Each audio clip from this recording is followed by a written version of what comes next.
אתם מאזינים להסכת הזן של הכסף, בהגשת אריאל בינו ודודו רשתי. בפרקים נדבר על נושאים עיקריים הקשורים לניהול פיננסי בסיסי, ונעסוק בכלכלה, שוק ההון, שכר, מיסים, ועוד נושאים מעניינים נוספים בעולם ההשקעות. חשוב להדגיש שאנחנו מעבירים ידע שמהווה רק בסיס להמשך למידה, ואינו תחליף להתייעצות עם אנשי מקצוע. האזנה נעימה.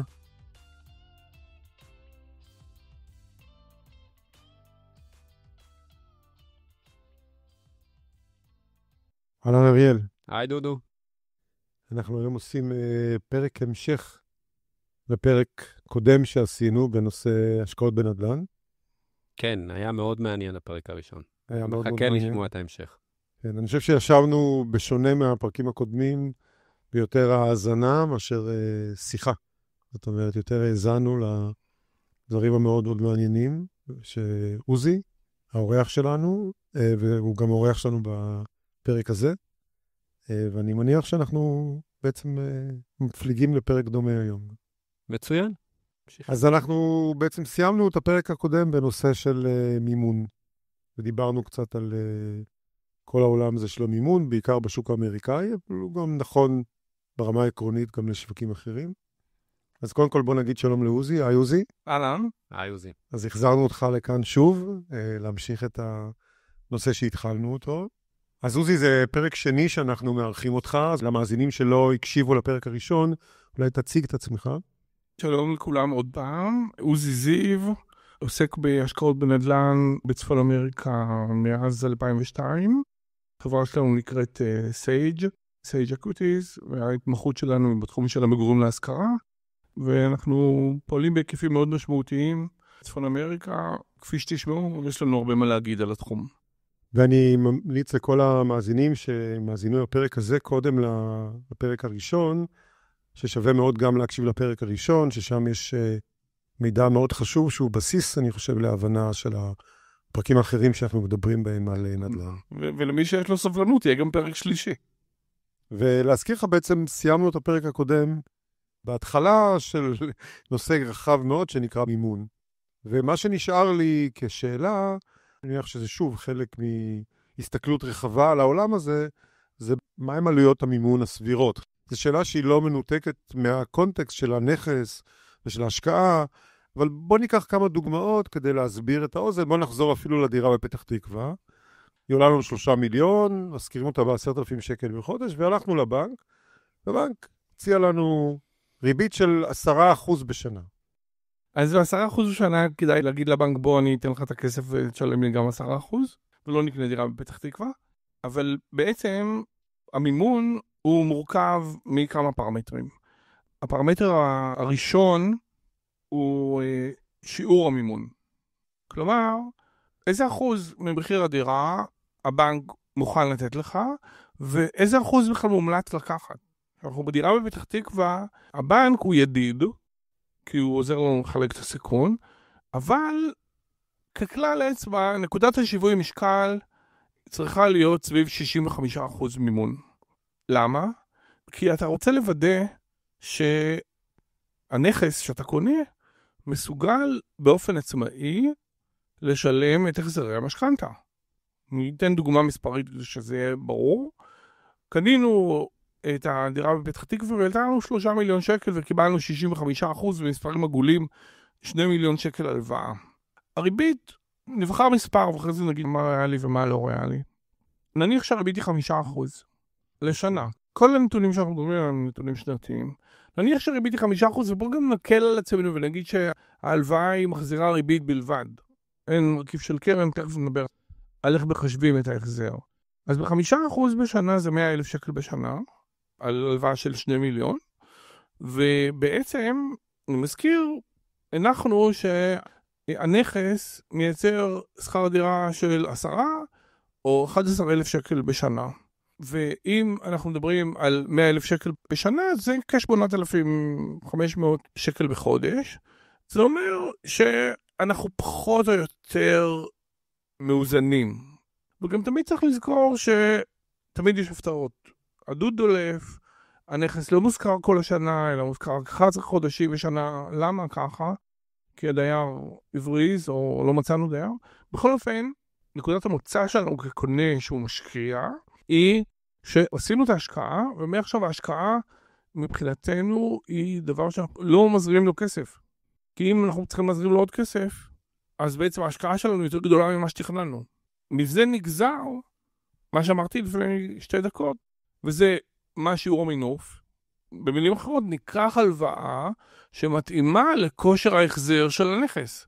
זה דומה לזה שכשאנחנו הולכים לבקש משכנתא בשביל לקנות דירה לעצמנו לגור בה, הבנק שואל מה המשכורת שלך ושל אשתך או של הקונים, ורוצה לוודא ששיעור ההחזר לא עולה בדרך כלל על שליש מההכנסה של משק הבית. למה? כי אם עולה על שליש, קרוב בוודאי שאתה לא תגיע לשם.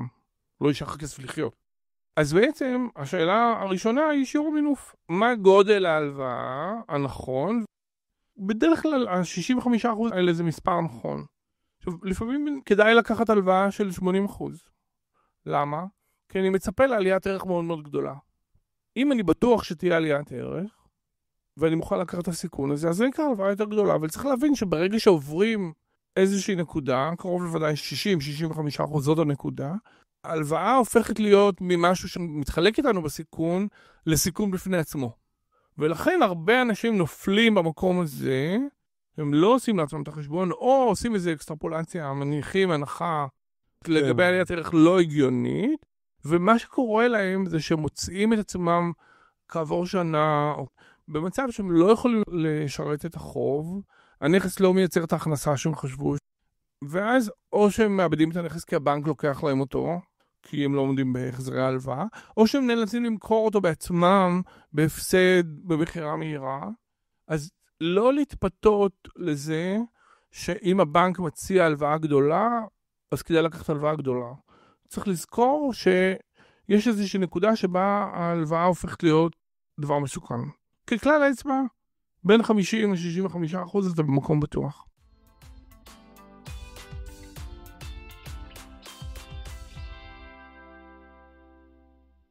אז נתת לנו פרמטר לגבי אחוז המימון, שזה 60-65%.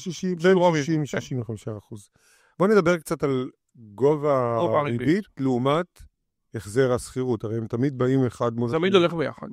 עכשיו, יש עוד דבר שלא נגענו בו, ואני אגיד אותו עכשיו, ואז אני אענה לשאלה שלך, וזה איך הריבית משפיעה על השווי של הנכס. הרבה אנשים לא נותנים לעצמם דין וחשבון על העניין הזה, אבל כשהריבית עולה, השווי של הנכס יורד. מדוע? זה מתמטיקה פשוטה. אם לקחנו הלוואה של 100,000 שקל, אם הריבית היא 5%, אנחנו מחזירים 5,000 שקל בשנה. אם הריבית היא 8%, אנחנו מחזירים 8,000 שקל בשנה, ולידיעת המאזינים, הריבית היום, האפקטיבית, היא כ8%. כלומר, מי שהולך היום לבנק לבקש הלוואה, נאלץ לשלם 8% בשביל לקבל מהבנק כסף. מה זה עושה? זה עושה שאתה יכול להחזיר הלוואה יותר קטנה, ואם אתה נצמד לכלל של ה-65%, אז 65% בריבית של 8% זה בהכרח סכום יותר קטן, ואז 100% יותר קטן. כן, השווי של הנכס ירד. זה אתה מדבר על ישראל? זה נכון בישראל, ארצות הברית. וזה נכון באופן יותר מובהק באמריקה. השוק באמריקה מאוד מאוד משוכלל, אני אגיד רגע מילה על העניין הזה. לא נגענו בזה עד עכשיו, ועכשיו זה זמן טוב לגעת בזה. איך קובעים כמה נכס שווה? נכס, בדרך כלל, השווי שלו נגזר מ3 סוגים של פרמטרים. הראשון, זה כמה כסף הוא מייצר, איזה תזרים הוא מייצר.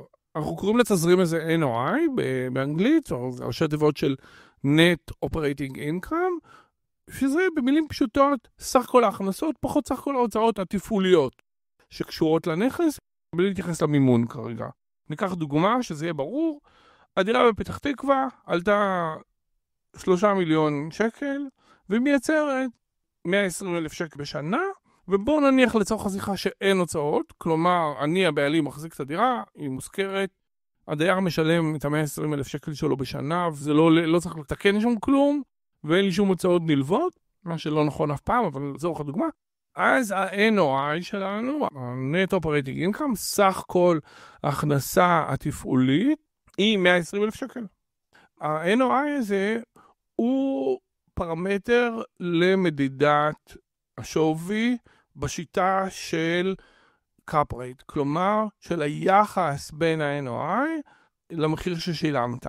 ובאמת בתחום של המגורים, של דירות מגורים לקנייה בישראל, נכון גם למקומות אחרים בעולם, בטח למרכזים עירוניים גדולים, שיעור התשואה, אותו cap rate, אותו capitalization rate, היחס בין ה-NOI, שזה אמרנו, סך כל התזרים שהנכס מייצר למחיר ששילמנו, היחס הוא נמוך מאוד. בין 2.5% ל-4%, אם בדבר 4.5% יש עסקה מאוד טובה, וזה לגבי דירה שקנינו ואנחנו מזכירים אותה, זה לא קשור למולטי-פמילי, תכף נדבר על המולטי-פמילי בנפרד, ובעצם אפשר לעשות את החשבון הפוך גם. כלומר, אתה רוצה לקנות נכס, ואתה רוצה לקבוע מה השווי שלו, אז אתה שואל את עצמך, או שואל את המוכר, או בודק בשוק, בכמה אפשר להשכיר אותו. לחזור לדוגמה שלנו של הדירה בפתח תקווה. הנכס מייצר 120,000 שקל בשנה, ואני יודע מהשיעורי בית שעשיתי, ומה שהמתווך אמר לי, ומה שבדקתי עסקאות אחרות, וכו' וכו', אני יודע שבשוק הזה, אותו יחס, אותו capitalization rate, אותו cap rate, היחס בין התזרים לשווי הוא 4%. הופך את הסדר של המשוואה, ואני אומר, אם הנכס מייצר 120,000 שקל בשנה, נחלק 120,000 שקל ל-4%, ונקבל 3 מיליון, וככה קבעתי את השווי. או במילים אחרות, המרכיב של התזרים שהנכס מייצר, הוא מפתח לקביעת השווי.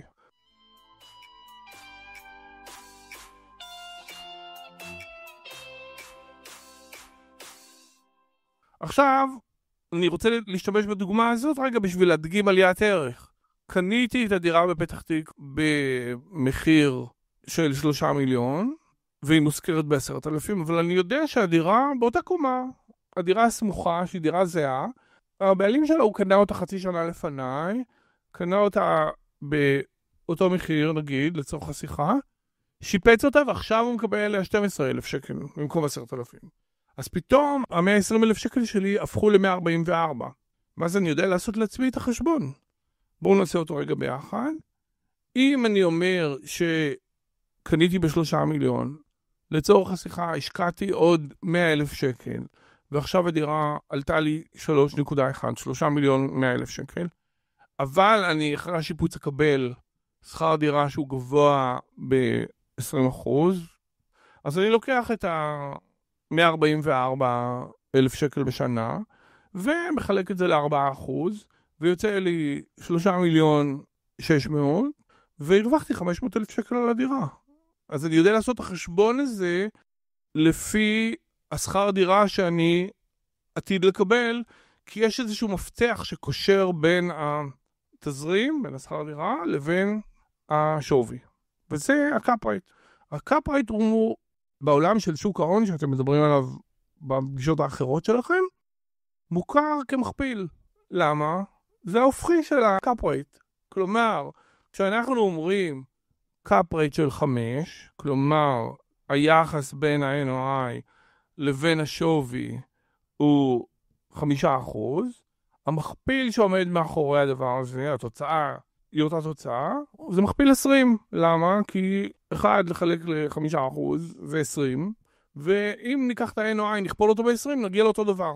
אז בעולם של חברות, מקובל להשתמש במושג המכפיל, שהוא התאום הזהה של הקאפ רייט. בעולם הנדל"ן משתמשים במונח הזה, אבל זה אותו דבר. אז הסברנו מה זה קאפ רייט.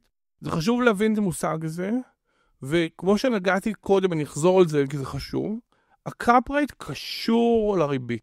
עכשיו, הסבר טיפה מסובך, ניקח את הדוגמה הזאת של 5%. אם אנחנו משלמים תשואה של קאפ רייט של 5% על נכס, קניתי נכס שמייצר $1,000,000. אם קניתי אותו בקאפ רייט של 5%, זה אומר שילמתי עליו 20 מיליון. מיליון לחלק ל5% או כפול 20, זה אותו דבר. אז בעצם שילמתי $20 מיליון. איך הריבית משפיעה על הקאפ רייט? אמרנו קודם שאנחנו מממנים נכס כלל אצבע ב-65%, אז מתוך 20 מיליון 13 מיליון ממומנים בהלוואה. אם הריבית היא 5% על ההלוואה, זה אומר שכל ההכנסה שה-65% מהנכס שממומנים בהלוואה מייצרים, הולכים להחזר החוב. ובעצם ההכנסה שנשארת היא ה-35% שלא ממומנים. למה? כי זה חשבון פשוט, זה אותם 5%. אם הריבית יותר גבוהה, ושילמתי 5%, זה אומר שחלק יותר גדול מה-65% מהנכס משרת את ההלוואה. אם הריבית יותר נמוכה, חלק יותר קטן מה-65% משרת את ההלוואה. ולכן, בעולם שבו מחיר הכסף הוא השוק יעיל, כשהריבית עולה, מה יעלה יחד איתה? יעלה הקאפ רייט. כדי לשמור על הדבר הזה, כי אנחנו רוצים להרוויח גם על החלק שאנחנו מממנים. כלומר, אם קנינו נכס במימון של 65%, אבל כל ההכנסות של ה-65% האלה הולכים לשרת ההלוואה, ולא נשאר שום מרווח שאנחנו לוקחים הביתה, העסקה היא לא מי יודע מה. אז איך נעשה את זה? נוריד את המחיר של הנכס. כשמורידים את המחיר של הנכס, הקאפ רייט עולה. כשהקאפ רייט עולה, כשסביבת הריבית היא 5%, אני מצפה שהקאפ רייט יהיה לפחות 1.5% מעל זה. כלומר, אם הריבית, ההלוואה עולה לי 5%, אני רוצה לקנות את הנכס בקאפ רייט, אני מזכיר שוב מה זה קאפ רייט, היחס בין ה-NOI למחיר שאני משלם, היחס צריך להיות בערך 6.5%, כלומר צריך להיות איזה מרווח של 1.5% בין הקאפ רייט לבין הריבית. ולכן המרווח הזה, שהשוק שומר עליו בקנאות, הוא עולה או יורד עם העלייה של הריבית או ירידה של הריבית. וזאת גם הסיבה שב3 שנים האחרונות אני לא מכרתי שום נכס. הריבית עלתה כל כך, שהקאפ רייט עלה כל כך, ואז המחיר ירד כל כך, שלא שווה לי למכור. אז אני יושב בשקט ומחכה שהריבית תרד. הריבית יורדת, הקאפ רייט יורד. הריבית עולה, הקאפ רייט עולה. ויש היגיון כלכלי מאחורי הדבר הזה.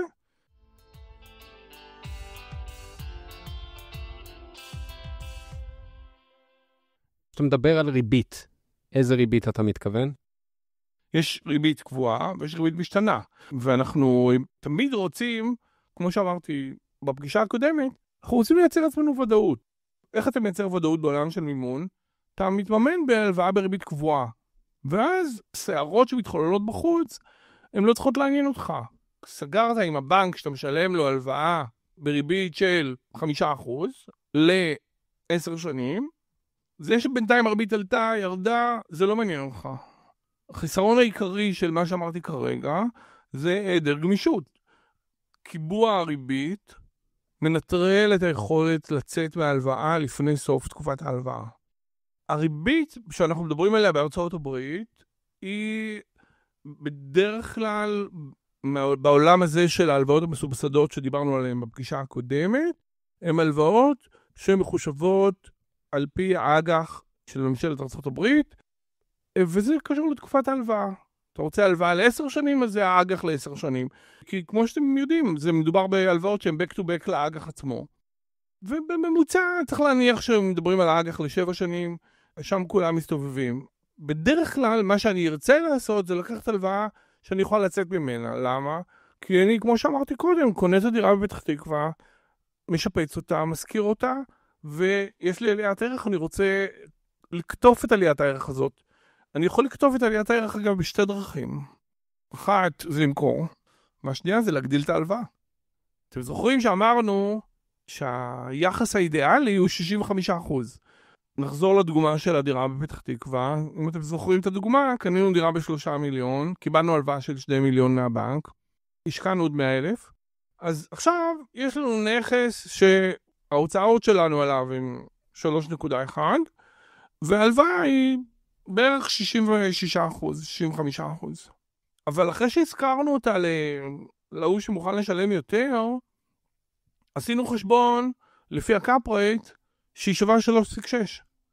אז עכשיו ההלוואה של 2 מיליון היא כבר יותר קרובה ל-55%. ואם אמרנו שהכלל האצבע האופטימלי שלנו הוא שההלוואה צריכה להיות 65%, אז אולי אני צריך ללכת לבנק ולהגיד, בנק יקר, תראה איזה יופי, קניתי נכס, השקעתי בו, שיפצתי אותו, הזכרתי אותו, הוא שווה עכשיו יותר, הנה חוות דעת של שמאי, שהנכס שווה יותר, בוא נשמור על היחס של ה-65%, בוא תגדיל לי את ההלוואה בעוד 400,000 שקל, שזה 65% מההפרש בערך, נשמור על אותם 65%, ובוא תיתן לי עוד 400,000. בעולם שלנו קוראים לזה ריפייננסינג, אתה יכול להחליף את כל ההלוואה, אתה יכול להוסיף עוד הלוואה של 400,000 שקל, הפרטים לא חשובים כרגע, ואז מה קרה לנו? נחזור לדוגמה המספרית, השקענו 1,100,000,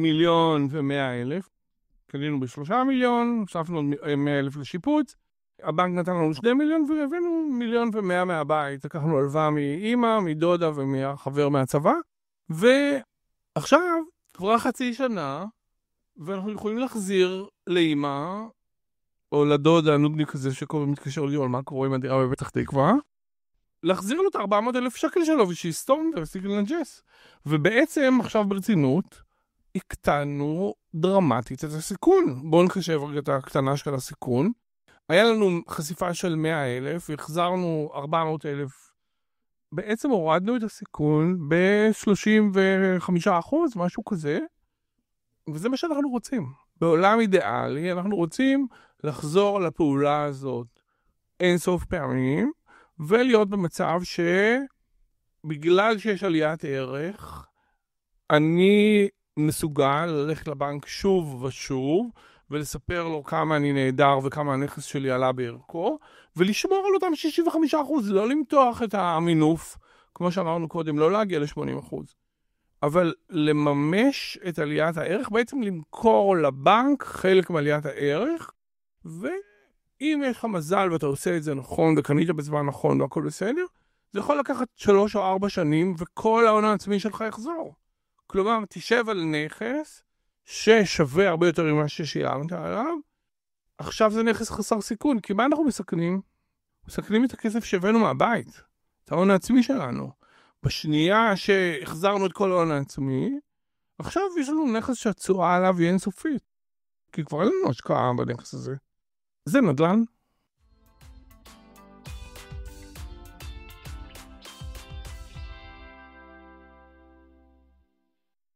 אבל בוא ניקח את מקרה הקצה, כי אני חושב שכאן נמצאת הבעיה. נכון.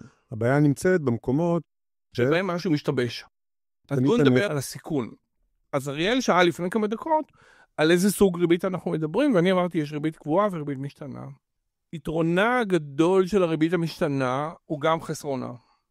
הריבית המשתנה היא בעצם טיול שהבנק לוקח אותך איתו, וכל בוקר מחדש אתם ביחד חווים את היתרון או את החיסרון. כלומר, הבנק אומר בוא ניתן לך הלוואה, אבל אנחנו לא מסכמים עכשיו את הריבית.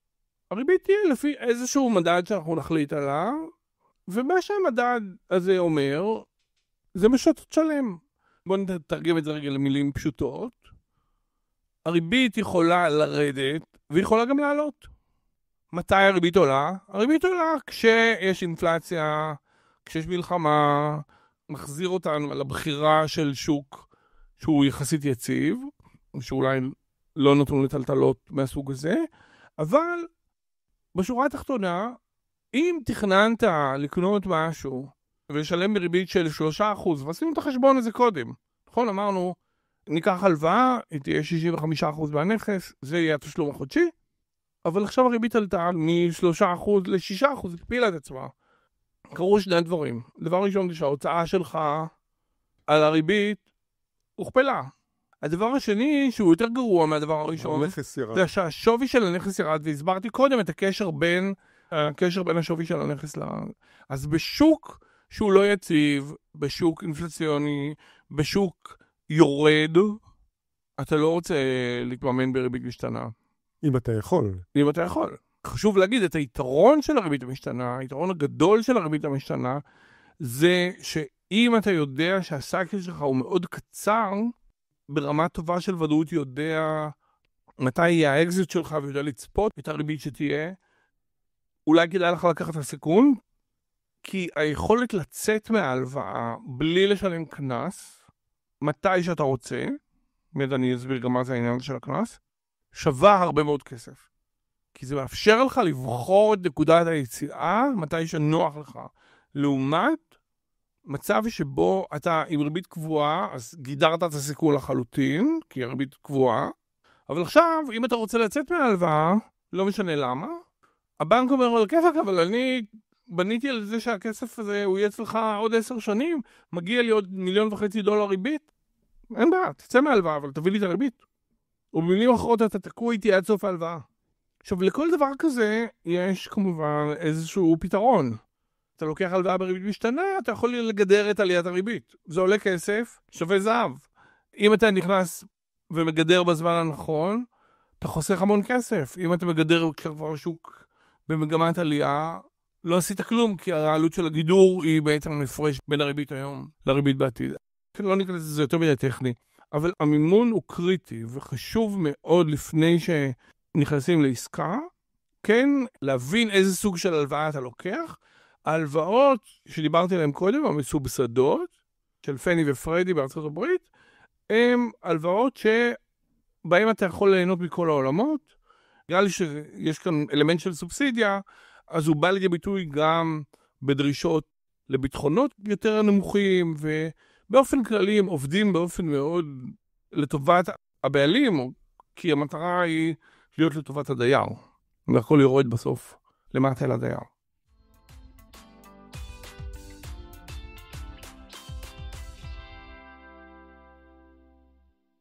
רצינו לגעת גם בעניין של, בכל זאת מי שאומר, אני רוצה לקנות נכס בעצמי. לא רוצה להיות תלוי באנשים אחרים, רוצה לשלוט בשאלה מתי אני קונה, מתי אני מוכר, זה שלי. אני רוצה להרגיש שזה שלי, רוצה שזה יהיה על שמי בטאבו. נגעתי בחסרונות של העניין הזה, אבל כמובן יש לזה גם הרבה יתרונות. אז אני אגיד 2 חסרונות עיקריים, אבל נדבר על היתרונות שהם רבים. החיסרון הראשון זה שלישראלי מאוד קשה לקבל מימון בחול. יותר נכון לארצות הברית, באירופה יותר קל לקבל מימון. באמריקה זה כמעט בלתי אפשרי.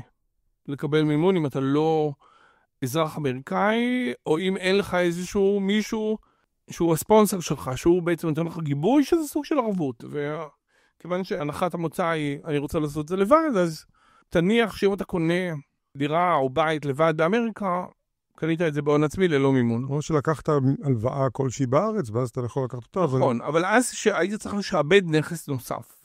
ואז זה כבר משהו אחר. מורכב. ויש גם אגב, כמו בכל דבר, יש איזשהו סטארט-אפ אחד לפחות שאני מכיר, שיודע להרגל לישראלים, יודע לעזור להם לקבל מימון באמריקה.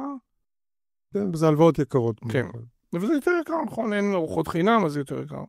אז זה החיסרון הראשון, והחיסרון השני הוא העובדה שבעצם צריך לנהל את זה מרחוק. זאת אומרת, אפשר לקנות נכס לבד מחוץ לישראל, ובלבד שיש גוף שאתה סומך עליו שינהל את זה בשבילך.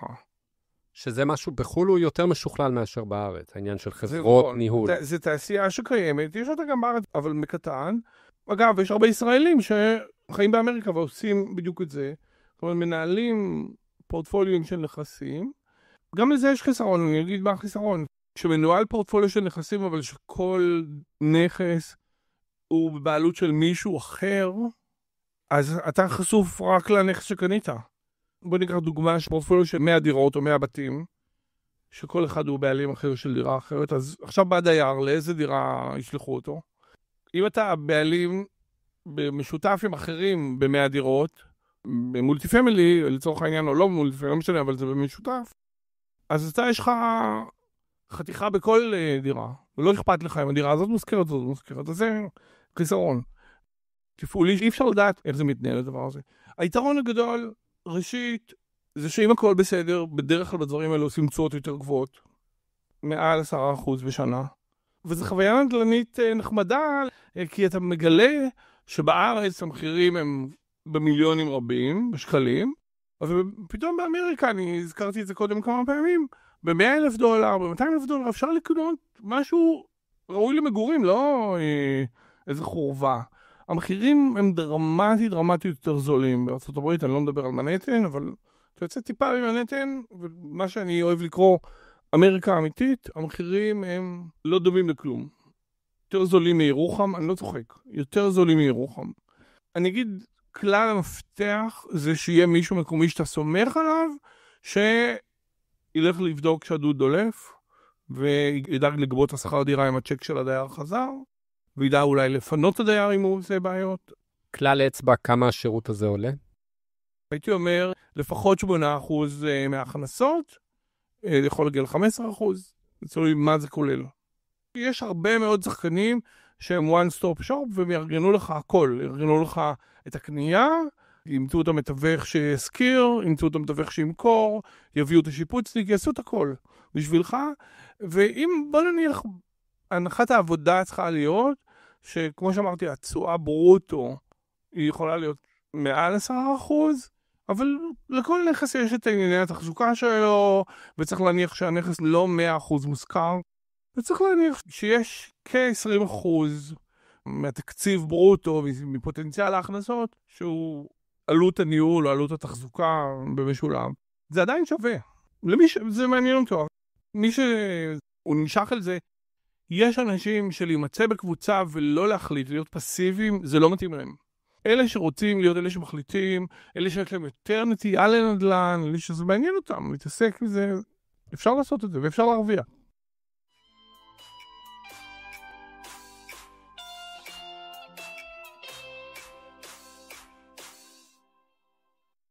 אני רוצה רק לחזור לנושא של הרווחיות. למעשה של עסקה כזאת, כן. שאתה בעצם משקיע את הכסף שלך, ויש לך את הוצאות מימון, והוצאות המתווך, שבעצם מנהל את הדירה מרחוק.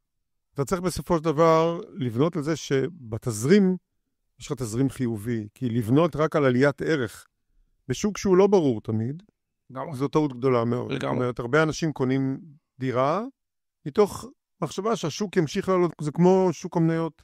זאת אומרת, אתה מסתכל באיזה נקודת זמן מסוימת, ראית את הגרף עלה עד עכשיו, אתה אומר, גם בעוד שנתיים הגרף ימשיך לעלות, והדירה תהיה שווה הרבה יותר. לא תמיד ככה.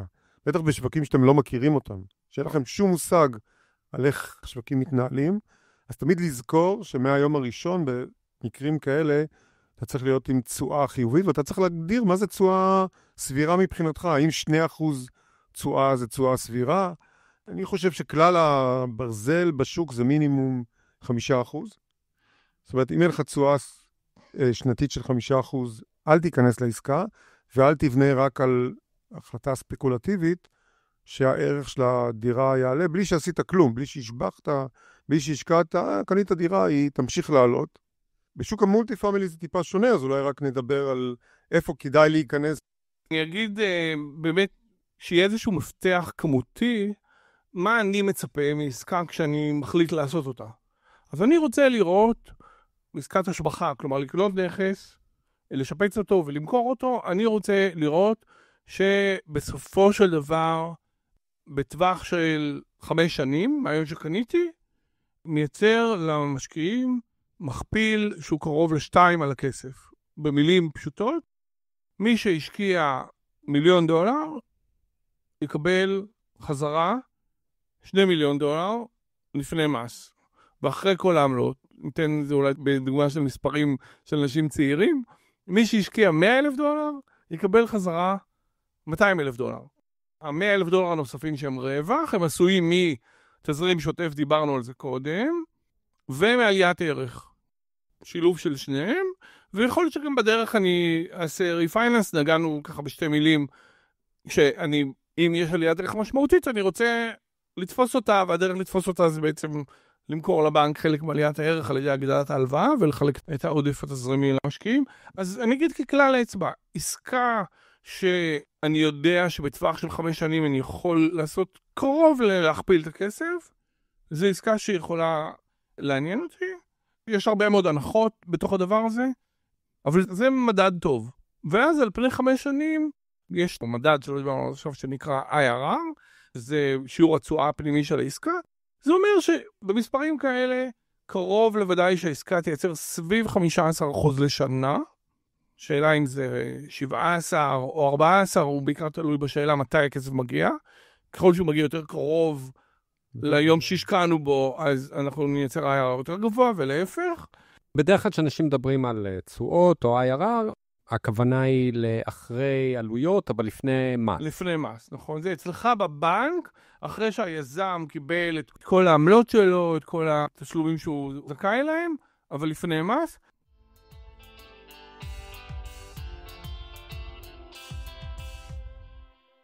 עוזי, איך אנחנו מודדים IRR? אז שאלה מצוינת. התשובה הראשונה שלי היא שראשי התיבות של IRR זה Irrelevant Rate of Return. וזה, אני אומר את זה בצחוק, אבל גם ברצינות. למה אני אומר את זה? אז קודם כל נתחיל ממה זה הראשי התיבות של IRR ואיך קוראים לזה בעברית. הראשי התיבות של IRR זה Internal Rate of Return, בעברית קוראים לזה שיעור התשואה הפנימית, ועכשיו נסביר את זה במילים פשוטות. זה בעצם מספר שאומר מה הריבית שהעסקה שילמה לך על ההשקעה שלך, מהיום שהשקעת עד היום שהכסף חזר אליך במלואו. ואני אומר את הבדיחה הזאת, שהיא חצי בדיחה וחצי ברצינות, היא relevant rate of return, כי בעצם כשמציגים לנו עסקה, כמעט תמיד מציגים גם IRR. ועכשיו, כדי לענות על השאלה, כיצד ה-IRR מחושב, מיד נבין למה הבדיחה הזאת יש בה גם קורטוב של רצינות. ה-IRR, בשביל לחשב אותו, אנחנו צריכים לדעת באיזה מחיר מכרנו. כי בעצם ניקח דוגמה מספרית, כמו שאני תמיד אוהב, בשביל שיהיה קל. נניח שקנינו את הדירה בפתח תקווה שכולם זוכרים, קנינו אותה ב3 מיליון שקל, ונניח שלצורך השיחה שלנו, מכרנו אותה ב3 מיליון ו900,000 שקל, ובעצם אנחנו יודעים להגיד שיש לנו רווח של 30% של 900,000 שקל על 3 מיליון. אני מזכיר לכולם, אני עושה את החישובים מאוד בפשטות, בלי להתייחס להוצאות ודברים נוספים. ובואו נניח גם שה900,000 שקל האלה מורכבים משני מקורות. אחד זה באמת עליית הערך של הדירה בפתח תקווה, קנינו ב3 ומכרנו במחיר יותר גבוה, ועכשיו בואו נוסיף לזה עוד משהו. נוסיף את שכר הדירה שהתקבל במשך חיי העסקה. בואו נניח שהחזקנו את הנכס שנה אחת, שיהיה לנו קל, ונניח שבמהלך השנה הזאת קיבלנו שכר דירה של 100,000 שקל, כלומר בסך הכל נכנס לנו לכיס 1,000,000 שקל מעל המחיר ששילמנו. אני אעשה את החשבון שוב. קנינו את הדירה ב3 מיליון שקל, עברה שנה, מכרנו ב3,900, קיבלנו עוד 100,000 שקל, אז יש לנו 1,000,000 שקל בכיס. עכשיו, הרווח הוא 900,000 שקל, והוא משקף 30% עליית הערך, ובנוסף לזה יש לנו עוד 100,000 שקל. בדוגמה הזאת, החזקנו שנה, אני פותח רגע סוגריים, זה דבר חשוב. השאלה מהו ה-IRR היא שאלה חסרה. תמיד כשאנחנו אומרים מה ה-IRR, צריך לומר על איזה תקופה. יש חשיבות לשאלה אם ה-IRR הוא על שנה, שנתיים, או 20 שנה. כי הוא משקף שיעור תשואה פנימית שנתי. ככה זה, ה-IRR הוא מחושב באופן פשוט, אינטואיטיבי. יש לנו עליית ערך של 30% ועוד 100,000 שקל שקיבלנו על פני התקופה. אז אפשר להגיד שהנוסחה של ה-IRR תיתן לנו מספר שהוא קרוב לעליית הערך. 30 וקצת אחוז, זה שיעור התשואה הפנימית או ה-IRR. ואם אתם שואלים איך בדיוק מחשבים את זה, יש לזה נוסחה באקסל. אולי גם נשים את זה באתר שלנו, כך שאנשים יוכלו. כן, אנחנו נשים בהחלט באתר. כשהפודקאסט תהיה באתר, הוא ילווה במצגת עם הרבה מאוד דוגמאות, ואפשר גם לראות את הדברים האלה שם. אז עכשיו בואו ניקח דוגמה יותר מסובכת, כי עשינו דוגמה נורא פשוטה. בדוגמה שנתנו עכשיו, קנינו דירה, מכרנו אותה אחרי שנה, הייתה עליית ערך מאוד יפה. בואו ניקח את אותה דוגמה על פני שנתיים. כלומר, קנינו ב3 מיליון, מכרנו ב3,900, עברו שנתיים. בשנתיים האלה קיבלנו שכר דירה, אבל רק בשנה אחת. למה ככה? הדירה עמדה ריקה שנה, או ששיפצנו אותה, או לא משנה מה. אז פתאום אתם רואים שהשאלה מה התזרים שהנכס מייצר, יש לו משמעות, וגם התזרים הזה הוא לא תמיד מובטח. ולמה אני נותן את הדוגמה הזאת ככה?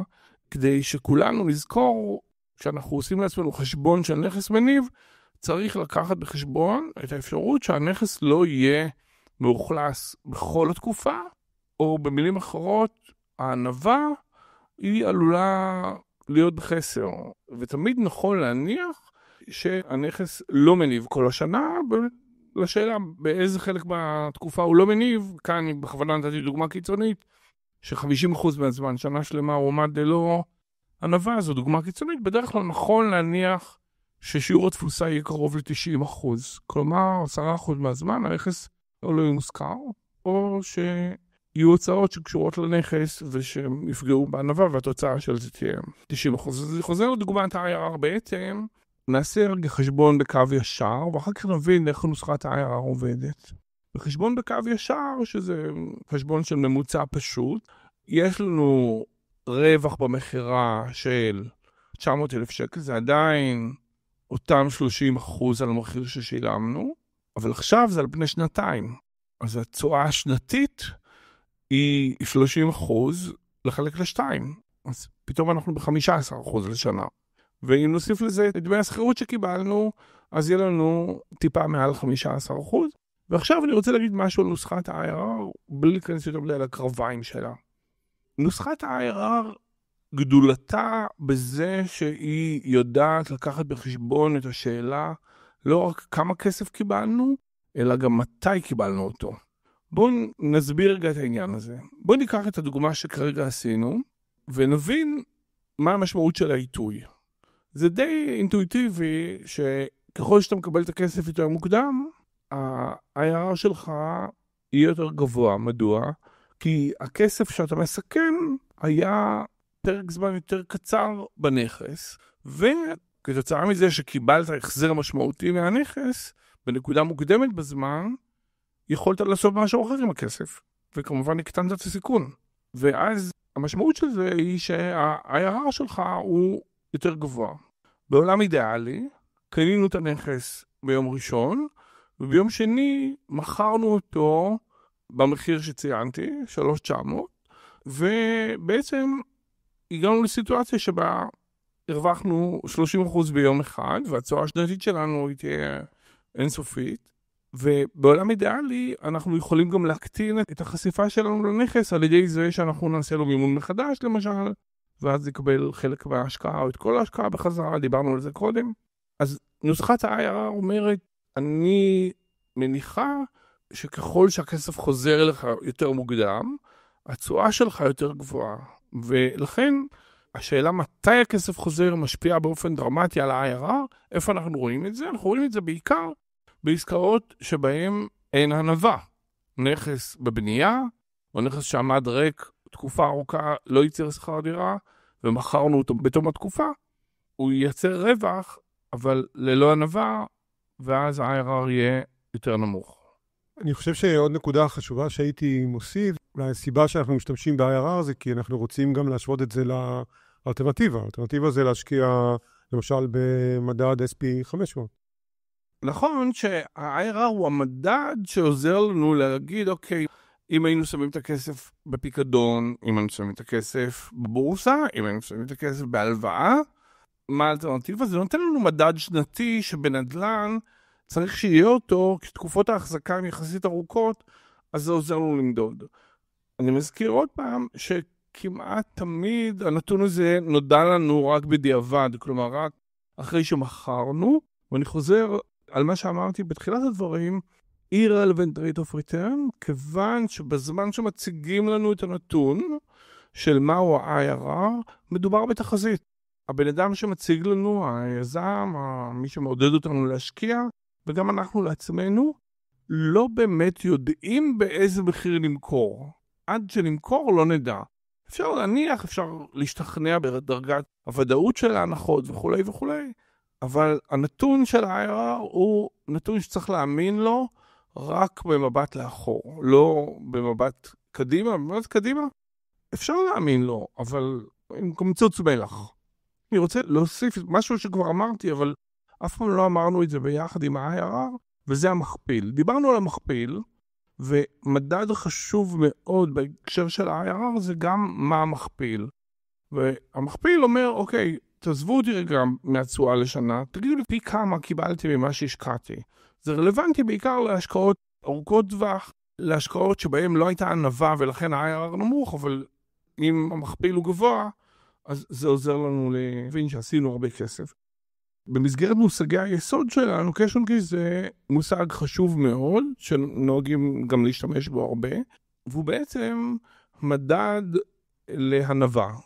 מה זאת אומרת? נחזור לדירה בפתח תקווה, קנינו את הדירה ב3 מיליון שקל, הבאנו 3 מיליון שקל מהבית, והשכר הדירה הוא 10,000 שקל לחודש, אז הנכס מייצר 120,000 שקל בשנה, והיחס בין התזרים, בין ה-NOI, בין התזרים החופשי שהנכס מייצר, זה נדבר גם על השאלה מה קורה כשיש הלוואה, היחס בין התזרים שהנכס מייצר, ושמגיע אלינו בסופו של דבר, הכיס שלנו לחשבון הבנק שלנו, לסכום ההשקעה, אני אגיד את זה עוד פעם, היחס בין הכסף שנכנס אלינו לבנק, לסכום ההשקעה, לא למחיר, לסכום ההשקעה, זהו cash on cash, בדוגמה הזאת, 120,000 שקל בשנה, לחלק ל3 מיליון, זה 4% בשנה, צורה חלומית בשביל השקעה בדירת מגורים בישראל, וכמובן שהדוגמה הזאת היא משתנה כשיש הלוואה, כי אז חלק מהתזרים הולך להחזיר את ההלוואה מצד אחד, ורק העודף הולך אלינו לכיס, ומצד שני, סכום ההשקעה הוא משמעותי יותר נמוך. שוב, ניתן דוגמה, נניח שלקחנו הלוואה של 2 מיליון שקל, ונניח שהריבית היא 5%, על 2 מיליון שקל אנחנו משלמים בשנה 100,000 שקל ריבית, ואם השכר דירה הוא 120 בשנה, נשארו לנו 20,000 שקל. ה-20,000 שקל, מחלקים אותם לסכום שהשקענו, המיליון, וזה 2%. אפשר לדבר אם זה גבוה או נמוך, אבל זה ה-cash on cash. היחס בין התזרים שהנכס מייצר ושמגיע לחשבון הבנק שלנו, לבין הסכום שהשקענו בפועל. אז אם נחבר את כל הנתונים האלה ביחד, ושוב נחזור לדירה בפתח תקווה, נגיד שהחזקנו את השנתיים, עלתה לנו 3 מיליון שקל, מכרנו אותה ב4, כולל השכירות שקיבלנו בדרך, אז קודם כל נתחיל מה-IRR שלנו, שעל פני שנתיים הוא מעל 15%, אולי 16%. המכפיל שלנו במקרה הזה זה 1.3 משהו, וה-cash on cash שלנו, בהנחה שאין הלוואה, אז ה-cash on cash שלנו על פני שנתיים, אמרנו 100,000 שקל הכנסה משכר דירה במשך שנתיים, אז קודם כל אנחנו מחלקים את זה לשתיים, כי זה שנתיים, אז יש לנו 50,000 שקל לחלק ל3 מיליון, זה סדר גודל של 1.6, 1.7 לשנה. אם יש הלוואה, חשוב לראות כמה מימון משפיע באופן דרמטי על התשואה. אז בדוגמה הזאת של קנינו דירה, קנינו 3 מיליון, מכרנו אותה ב4 מיליון אחרי שנתיים, וזה כולל גם את התזרים שהנכס ייצר, אבל הייתה הלוואה. וההלוואה לצורך השיחה, בוא נגיד שהייתה 2 מיליון שקל, כלומר השקענו מיליון, וקיבלנו 2 מיליון חזרה, אז בלי להיכנס לחישוב ה-IRR, פתאום מה שאנחנו רואים זה שבגלל שלקחנו הלוואה, המכפיל שלנו על הכסף הוא מכפיל 2. השקענו מיליון וקיבלנו 2 מיליון. פנטסטי, הכפלנו את הכסף שלנו. לעומת במקרה שבו לא הייתה הלוואה, החישוב שלנו היה שהמכפיל שלנו הוא סביב 1.3. אני מזכיר, מכפיל אנחנו מחשבים על כל הסכום, בלי לשאול את השאלה על איזה תקופה. ה-IRR נותן לנו את האינדיקציה לגבי התקופה. אני מחזיר אותך רק לשאלה שלי מקודם, או לדרך שבה אני הסתכלתי על קנייה של נכס, וזה מביא אותי להבהרה שייתכן שהקש on cash הוא שלילי גם. אז עכשיו אנחנו נתייחס רגע לשאלה ששאלת בצורה יותר רחבה. זה נכון שכשאתה קונה נכס מניב, חשוב מאוד לוודא שהוא באמת מניב. ושכל הפרמטרים שדיברנו עליהם בשתי הפגישות שלנו מתקיימים. כלומר, שהנכס מייצר תזרים, שזה שוק שיש בו ביקושים ולכן ההנחה שהוא ייצר תזרים היא הנחה ריאלית, שאולי גם יש עליית ערך שנובעת משיפוץ או מדברים אחרים, או מעליית שכר דירה בשוק, אבל ההנחה הזאת שנכס מניב, אכן יניב, טעונה בדיקה. והמשקיע הזהיר צריך לראות שההנחה שמוצגת לו על ידי מי שמציג לו את העסקה, היא הנחה שמחזיקה מים, כלומר שהיא ריאלית ושבאמת זה יקרה. וכמו שאמרנו בדוגמה של הדירה בפתח תקווה, שהחזקנו כבר שנתיים, אבל הייתה מושכרת רק שנה, אז אנחנו מגיעים לקשר מאוד מאוד נמוך. לא שלילי, אבל מאוד נמוך. איפה זה פוגש אותנו? זה פוגש אותנו בעיקר בנקודה שבה לקחנו גם הלוואה. או בנקודה שבה הסתמכנו על התזרים הזה, שזה אגב אותו דבר. אם לקחנו הלוואה, אז הסתמכנו על התזרים בשביל להחזיר את ההלוואה, ואם סתם הסתמכנו על התזרים בלי לקחת הלוואה, אז התכוונו שנעשה עם הכסף שימוש במשהו, כי תמיד השאלה היא שאלה אלטרנטיבית של אם שמים את הכסף במקום אחר, מה זה היה נותן? אני חושב שההערה שלך היא מאוד מאוד נכונה בקונטקסט של לאיזה עומק אנחנו צריכים לבדוק את ההשקעה, והעובדה האינטואיטיבית שלנו, שאנחנו מניחים שקנינו נכס, אז אפשר להזכיר אותו, היא טעונה בדיקה. וגם יכול להיות מצב, כמו שתיארת, שגם ההלוואה נושאת ריבית, שההחזר של ההלוואה גבוה יותר מהתשואה להשכרה. זה נכון, ובאמת, בדרך כלל הבנק יבדוק, אבל נעזוב את הבנק בצד רגע, אנחנו רוצים להניח, כשאנחנו לוקחים הלוואה, שהנכס משרת את החוב. זה המונח המקצועי. כלומר, ששכר הדירה שווה או עולה על שירות החוב, על החזר ההלוואה, כי אחרת אנחנו נצטרך להביא עוד כסף מהבית. וזה אומר שאנחנו מגדילים את ההשקעה שלנו בנכס. שזה מתרגם שוב לקשר קש חיובי. זאת אומרת, וזה לדאוג שיהיה לנו קש. טוב, זה היה מאוד מעניין. עוזי, תודה. אנחנו נעשה פרק נוסף, שבפרק הנוסף אנחנו נדבר גם על צדדים משפטיים, שצריכים לשים אליהם לב, גם על הנושא של מיסוי, במיוחד שאנחנו מדברים על מעבר בין מדינות, וגם קצת נתייחס לנושא של ישראל. קצה המזלג. טוב, תודה רבה. תודה לך. תודה. תודה על ההאזנה. ההסכת הופק על ידי דודו רשתי ואריאל בינו. מידע נוסף על ההסכת, על המרואיינים ועל התכנים המופיעים בפרקים השונים של ההסכת, ניתן למצוא באתר האינטרנט הזן של הכסף. האמור בהסכת אינו מהווה ייעוץ או שיווק של השקעות ואו מוצרים נלווים. כל השקעה דורשת מחשבה מעמיקה והתייעצות עם אנשי מקצוע.